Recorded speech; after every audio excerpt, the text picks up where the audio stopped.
신앙생활 하는 데 있어서 가장 힘들고 어려운 게 무엇입니까? 무엇이 가장 어렵고 힘듭니까? 자녀들에게 신앙을 가르치는 이 일이 가장 힘들고 어렵습니다. 자녀들에게 믿음으로 살아가는 모습을 보여주고 그리고 신앙을 가르치는 그 자녀들이 계속해서 믿음으로 살아가게 하는 이 일이, 믿음의 유산을 남기는 이 일이 가장 힘들고 어렵습니다. 아브라함처럼, 이삭처럼, 야곱처럼, 요셉처럼 믿음의 그 기업을 자자손손 잘 이어가는 그런 집안이 되면 얼마나 좋겠습니까? 지금은 과정입니다. 지금은 결론이 아닙니다. 지금 자녀가 교회 와서 믿음으로 예수를 믿고 잘 살아간다고 해서 이 자녀가 끝까지 믿음을 가지고 살아간다는 보장이 없습니다. 물론 지금 잘 믿고 나중에 끝까지 잘 믿는 자녀도 있고, 또 지금 안 믿는다고 해서 끝까지 안 믿는 경우도 있지만 또 중간에 잘 믿게 되는 그런 자녀도 있을 수가 있습니다. 그 MZ세대라고 하는데 35세 미만, 20세에서 35세까지 이들은 어떤 교육을 받았는가 하면 매 없는 교육을 받았습니다. 매 없는 교육. 부모가 마치 신이 되어 자식들의 부족한 것을 다 채워주는, 그 자녀가 부모를 알 때 부모가 마치 신 같아요. 용돈이 부족하면 용돈을 주고, 옷을 사야 되면 옷을 사주고, 먹을 것을 그때그때 해주고, 추우면 추위를 막아주고, 더우면 더위를 막아주고, 부모가 그런 식으로 키웠거든요. 마치 신 아닙니까? 신. 그러니 이 MZ세대들에게 있어서는 하나님이 개입할 여지가 없는 것입니다. 매 없는 교육을 제일 먼저 주장한 사람은 이탈리아 교육자 마리아 몬테소리입니다. 이 마리아 몬테소리는 그 사랑과 격려로 그 아이들 속에 있는 잠재력과 가능성을 끄집어내어 인간답게 만드는 교육을 주장했습니다. 매 없는 교육이죠. 잘 준비된 환경, 좋은 환경 속에서 그 아이들이 자발성과 자율성을 가지도록 해서 그런 활동을 하게 만들어서 인간답게 만드는 이런 교육이 바로 몬테소리 교육입니다. 이 몬테소리 교육은 장점도 있고 단점도 있어요. 부작용도 있죠. 자녀를 키워보신 분이라면, 지금 자녀를 장성하게 키운 분이라면, 그리고 학교에서 오랫동안 학생들을 가르친 분이라면 이 교육에 매가 필요하다, 매가 필요하다, 이걸 다 인정합니다. 우리나라 진보주의 교육자들이 매 없는 교육을 주장하죠.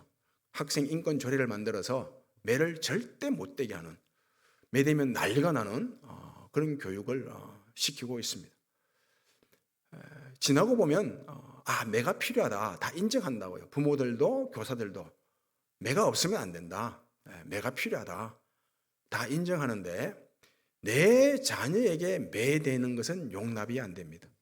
내 자녀만큼은 매돼서는 안 된다, 이렇게 주장하고 또 그렇게 살아가고 있습니다.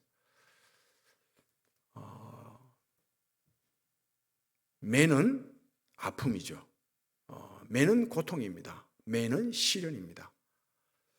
모든 피조물들은 매를 통해서 탄생하고 또 매를 통해서 성장합니다. 성숙해지죠. 매 없이, 고통 없이 성장하는 법은 없습니다. 아담과 하와가 선악을 알게 하는 나무 실과를 따먹고 죄가 돌아왔죠. 그 죄의 결과가 무엇입니까? 결국 매거든요. 그 해산의 수고, 매 아닙니까? 고통이죠. 고통을 통해서 생명이 탄생하는 것입니다. 그리고 땀 흘리고 수고해야 그 소산을 먹게 됐죠. 땀 흘리고 수고하는 것, 이건 매입니다. 매 없이 성장하고 성숙해지는 법은 없습니다. 고통을 통해서 성장합니다. 모든 피조물들은. 학생들이 잠잘 시간에 잠 안 자고 놀 시간에 놀지 않고 공부하는 것, 그것도 매 아닙니까? 고통 아닙니까? 그 학업의 성장을 가져오죠.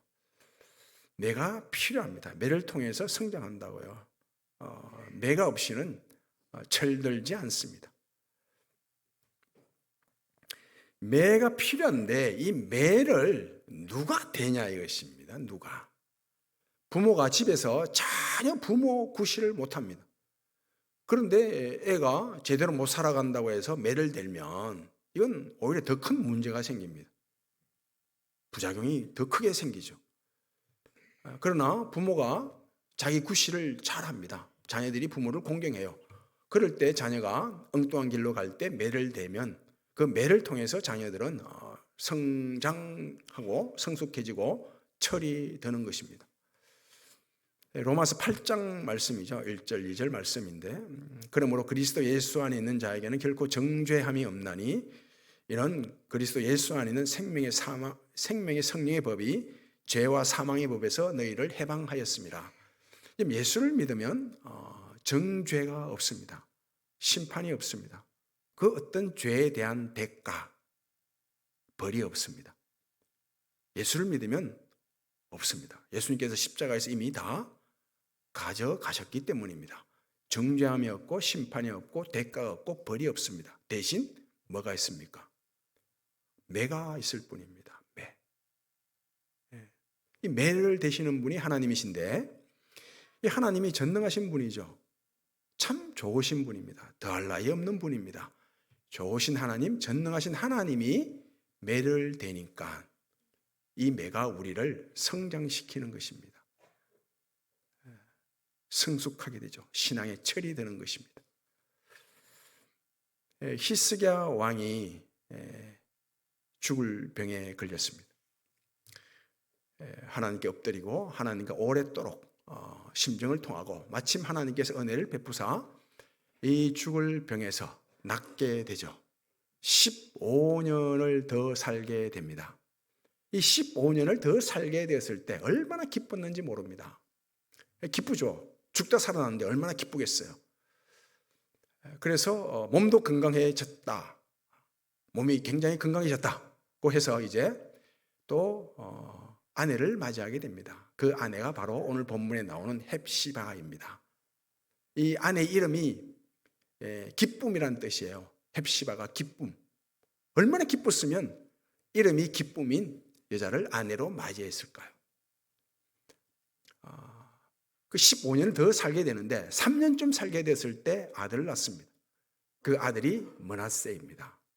그리고 이 므낫세가 12살 되었을 때 15년 찬 거죠. 히스기야 왕이 죽고 마침 왕이 됩니다.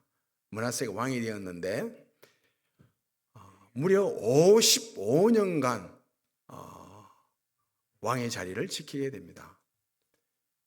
이스라엘 백왕 가운데 가장 왕이 오래 앉아 있었던 왕입니다. 그런데 이 왕 므낫세가 오늘 본문에 나오죠. 가장 악한 왕이었다고 이렇게 말합니다.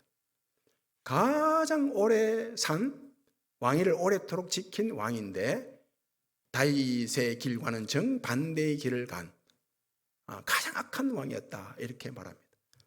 이런 말씀을 보게 되면 분명 오래 사는 게 복인데 오래 사는 것이 복만은 아니다라는 것을 알 수 있죠. 성경은 말씀하지 않습니까? 오래 사는 것 장수도 복이다. 그리고 일찍 죽는 것도 복이다. 그리스도 예수 안에 있다면, 그리스도 예수 안에 살아간다면 오래 사는 것도 복이고 일찍 죽는 것도 복이다. 이렇게 말합니다. 단순히 오래 사는 것, 길게 사는 게 복이다. 이렇게는 말씀하고 있지 않습니다. 하나님을 섬기면서 하나님을 즐거워하고 하나님의 영광을 위한 삶을 살아갈 때 오래 사는 것이 복이다. 이렇게 말씀한다고요. 예수님의 제자 가운데 형제로 부름받은 제자가 야고보와 요한 아닙니까? 이 야고보와 요한이 예수님 제자인데, 이 야고보의 경우는 제자들 가운데 가장 일찍 죽습니다. 일찍 순교하죠.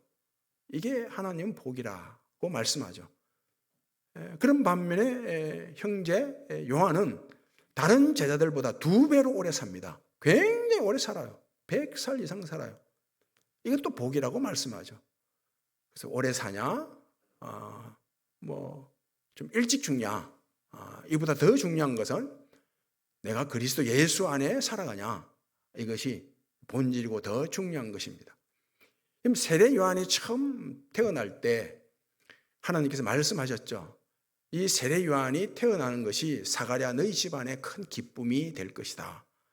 큰 기쁨이 될 뿐만 아니라 많은 사람들에게도 기쁨이 될 것이라 이렇게 말씀하셨어요. 하나님께서. 그런데 세례 요한이 굉장히 일찍 죽습니다. 헤롯에 의해서 살해되죠. 그것은 헤롯의 불의를 지적했기 때문입니다. 이 세례 요한의 죽음에 대해서 세상에서는 복이라고 말하지 않죠. 그런데 하나님은 복이라 그 집안과 여러 사람들에게 기쁨이 되었다라고 말씀합니다. 이런 말씀이 있습니다. 하나님의 나라는 먹고 마시는 것이 아니요, 단순히 먹고 마셔서 오래 사는 것이 아니라 이런 뜻이에요. 하나님의 나라는 먹고 마시는 것이 아니요 성령 안에서 의와 평강과 희락이니라 이렇게 말씀하고, 또 한편에서는 너희가 먹든지 마시든지 어떤 삶을 사든지 하나님의 영광을 위하여 살아가라 이렇게 말씀하신다고요. 이 말씀의 뜻이 무엇입니까? 얼마나 살든지 다 하나님의 영광을 위하여 살아가라. 삶의 길이보다 더 중요한 것은 삶의 질이다. 어떤 삶을 살아가냐, 이게 더 중요하다는 말씀이죠. 이런 말씀을 보게 되면 예수 오래 믿는 것도 좋은 거죠. 오래 일찍 예수 믿는 것도 좋은 거예요. 그런데 오래 예수 믿는 것보다 더 중요한 것은 어떻게 예수 믿느냐, 이게 더 중요한 것입니다.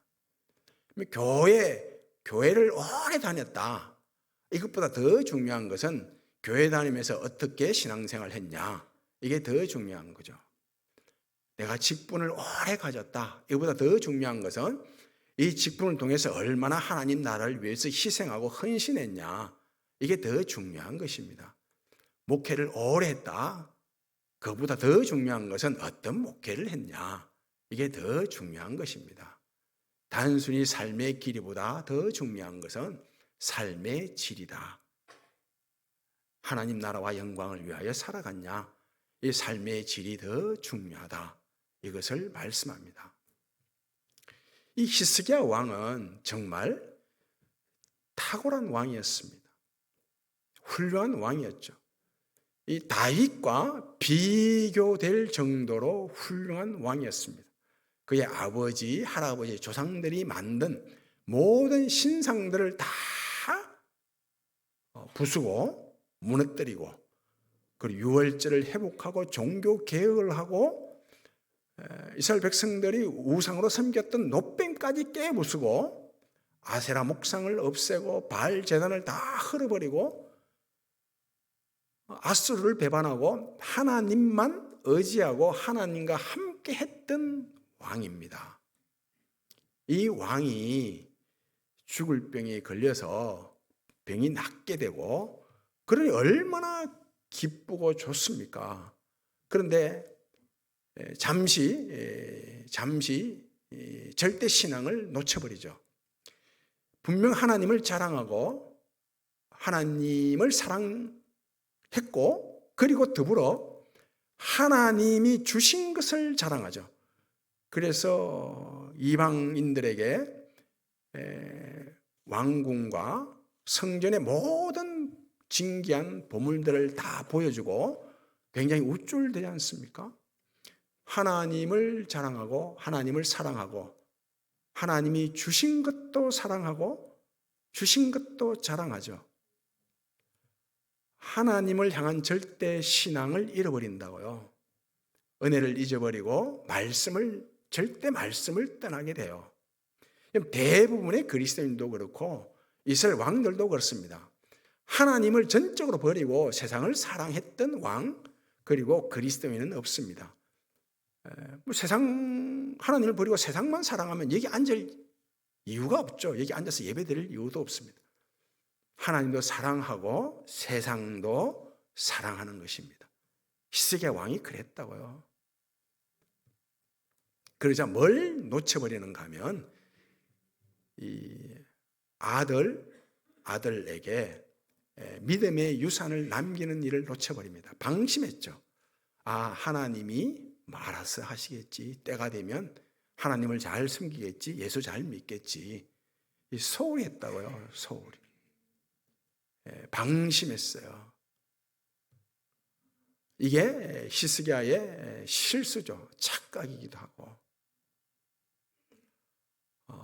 자녀 신앙 교육만큼은 방심하면 안 됩니다. 놓치면 안 돼요. 소홀하게 여기면 안 됩니다. 자녀가 교회를 안 나오고 예수 안 믿는다고 해서 때가 되면 예수 믿겠지. 하나님이 알아서 하시겠지. 물론 하나님이 알아서 하세요. 이건 그 하나님의 절대 그 신앙, 그 주권을 믿는 신앙이 아니라 어쩜 책임 회피요, 무책임이요, 게으름일 수 있습니다. 자녀 신앙 교육만큼은 소홀히 여기면 안 되고 그리고 방심하면 안 됩니다. 자녀들 주일 아침에 교회 올 때 얼마나 힘든지 모릅니다. 전쟁을 치르죠. 토요일 저녁 밤늦게 게임하고 그리고 학원 다니고 주일 아침 좀 늦게 자고 싶은데 깨워서 교회 와야 되죠. 이거 완전 전쟁이거든요. 전쟁입니다. 교회 와서 교회 학교에 아이들을 보냅니다. 보낼 때 마음은 교회 학교 교사들이 신앙 지도 잘 해주겠지. 이런 믿음 가지고 이런 생각으로 교회 학교에 애들을 집어넣는다고요. 그런데 보세요. 아이들이 집에서 부모 말을 안 듣지 않습니까? 안 들어요. 잘 듣는 자녀도 있는데 대체로 잘 안 들어요. 특히 사춘기 되면 안 듣습니다. 집에서 부모 말을 잘 안 듣는 아이들이 교회 와가지고 교사들의 말을 듣겠습니까? 학교 가서 선생님 말을 듣겠어요? 안 듣는다고요. 듣는 척 해줄 뿐이죠. 그래서 신앙교육은 집에서 부모들이 책임져야 됩니다. 우선. 교육 전문가들이 공통적으로 하는 말이 있어요. 가정에서 안 되면 학교에서 안 된다 이겁니다. 정말입니다. 제가 직접 교육 전문가한테 들었어요. 가정에서 안 되면 절대 학교에서 안 됩니다. 신앙도 마찬가지입니다. 가정에서 신앙을 보여주고 가르치고 기도하는 법, 말씀 읽는 법, 다 예배 드리는 법 다 가르쳐야 됩니다. 가정에서 안 되면 교회에서 되기 어렵습니다. 차라리 부모가 안 믿으면 부모가 차라리 안 믿는 그런 청소년 같은 경우는 교회 와서 정말 예수 잘 믿는 경우가 있거든요. 근데 부모가 예수를 믿는데 집에서 예수 믿는 모습을 안 보여주고 그리고 신앙을 안 가르치게 되면 자녀가 신앙을 가질 그런 경우는 잘 없게 되는 것입니다. 사사기 2장에 잘 나오죠. 여호수아와 갈렙 그리고 당시 함께했던 장로들이 생존할 때는 이스라엘 백성들이 하나님을 떠나지 않았습니다. 왜요? 하나님께서 이스라엘 백성들을 위하여 행하신 일들을 다 보았거든요. 하나님의 살아계심을 보았거든요. 하나님의 역사하심, 하나님께서 살아 역사하시는 모습들, 이스라엘 백성들을 위해서 일하시는 모습들을 다 보았어요. 그 신앙을 떠나지 않았어요. 그런데 여호수아가 죽고 갈렙이 죽고 함께했던 생존했던 장로들이 다 죽고 난 뒤에는 이스라엘 백성들이 하나님을 떠나게 됩니다. 왜 떠나게 되는가 하면 분명 하나님께서 이스라엘 백성들을 위해서 행하시는데 그것을 믿지 않았다고요. 보지 못했어요. 그러자 무려 400년 동안 영적 암흑기에 빠져버립니다. 이 400년 얼마나 긴 기간입니까? 영적 암흑기를 만나게 돼요. 이스라엘 백성들이 사사시대를 만나게 되죠. 지금 우리의 자녀들 10대, 20대, 30대 중반, MZ세대 35세 이상 이들이 20년, 30년 후에 어떤 시대를 살아갑니까? 로봇이 모든 것을 다 수발드는 그런 시대를 살아가고 자동차가 자율주행 자동차가 나와서 내가 운전하지 않고 그냥 목적지까지 다 데려다주고 그 하늘에는 드론이 날아다니고 우주로 여행을 가고 이런 시대를 살아갑니다. 이런 시대 때 하나님만이 신이요 하나님만이 복이요 예수 그리스도만이 구원이요 예수 그리스도의 복음만이 복이다 구원이다 천국이다 이런 말씀들을 믿을 수 있을까요? 지금부터라도 절대신앙 하나님 외에 구원이 없다 예수 그리스도만이 구원이다 이걸 가르치셔야 됩니다. 이 므낫세 왕은 히스기야 왕이 다 제거해버렸던 그런 산당들을 다시 세웠습니다. 이방 왕들보다 더 악하게 살아갔다고 오늘 말씀하죠. 심지어 자기 아들을 불에 태워서 제사 드리는 이런 참으로 어처구니 없는 바알 제단을 쌓고 아세라 목상을 세우고 이런 삶을 살아갔습니다. 이 히스기야 왕이 선조가 세웠던 산당들을 다 무너뜨리죠. 이 무너뜨린 산당들을 므낫세 왕이 또 세우게 되고 그의 아들 아몬 왕이 더 크게 또 산당들을 세우고 그의 아들 요시야 왕이 또 없애버립니다. 그 역사는 반복이에요. 산당을 세우기도 하고 허물기도 하고 이방 어떤 규례들을 끊어버리기도 하고 연결하기도 하고 계속 반복돼요. 반복. 그래서 성경에 그런 속담들이 나오지 않습니까? 그 아버지의 그 아들이라는 속담도 있고 그 어머니의 그 딸이 아니다 라는 속담도 있고 그래서 어느 경우에는 그 아버지의 그 아들인 경우도 있고 그 아버지의 그 아들이 아닌 경우도 나와요. 그 사무엘 같은 경우 보십시오. 사무엘이 얼마나 위대한 선지자입니까? 근데 그의 아들 요엘과 아비야 전혀 그의 아버지를 닮지 않습니다. 다윗도 마찬가지 아닙니까? 다윗의 아들 압살롬과 아도니아 같은 경우는 아버지를 전혀 닮지 않아요. 그러나 솔로몬 왕의 경우는 아버지를 닮죠. 아브라함과 이삭과 야곱과 요셉을 보십시오. 그들은 믿음의 대를 잘 이어가요. 그 아버지의 그 아들이죠. 이 므낫세 왕이 얼마나 나쁜 왕인가 하면 자기가 하나님을 떠난 데 그치지 않고 모든 이스라엘 백성들로 하여금 하나님을 떠나게 만든 데 있습니다.